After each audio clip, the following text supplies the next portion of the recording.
Welcome back, friends and colleagues, to Russian Front Part 2. Quick note on the Russian Front. We are, of course, talking about the game by GMT Games, Russian Campaign, but it is a subject normally referred to as the Eastern Front. I mean, if you're a German soldier in 1944, you don't want to be punished by going to the Eastern Front.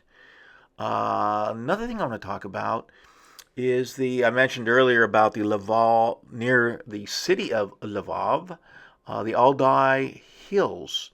That's going to be clear terrain. Actually, I went ahead and just showed you the errata map section that makes it clear. And the reason why that's done is because of the historical and reality element that allows the Germans to advance deeper into Ukraine. That would be Army Group South conducting that.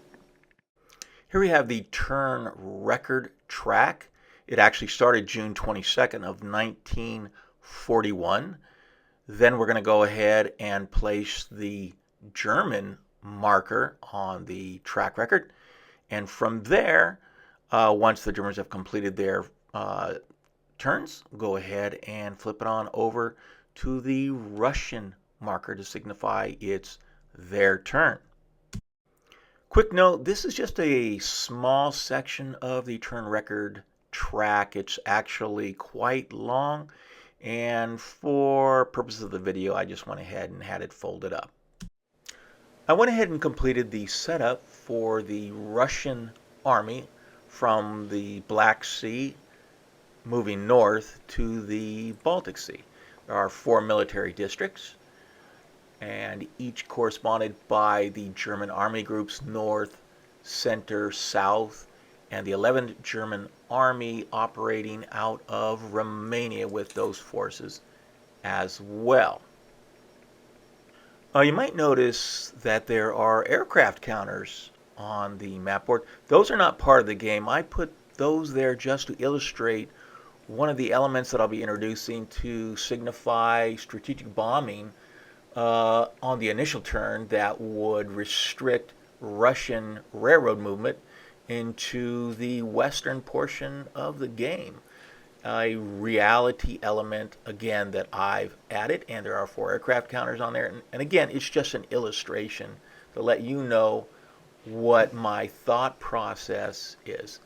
Other units you can see, other armies and armored corps you can see in various cities, and this is part of the initial deployment of the Russian forces. Part of the Russian strategy is getting those forces up toward the front to slow down the massive and very powerful and highly experienced German forces that are driving east toward their objectives deep inside Russia. Here we see counters and markers, not units. We have railroad markers, Russian, and we have railroad markers, German. We also have the German air fleets, signified by the Stuka counters. Those represent the amount of air power Germany has at a given time.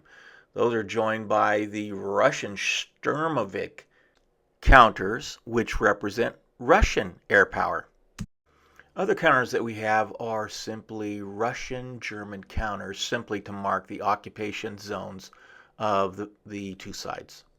They're not necessarily needed, but I might use them just to illustrate zones and areas of control. That's all we're going to do today, friends and colleagues. Don't forget to study your homework, and I will catch you on the next video. Thanks again. Have a great day. Down among the pile, discarding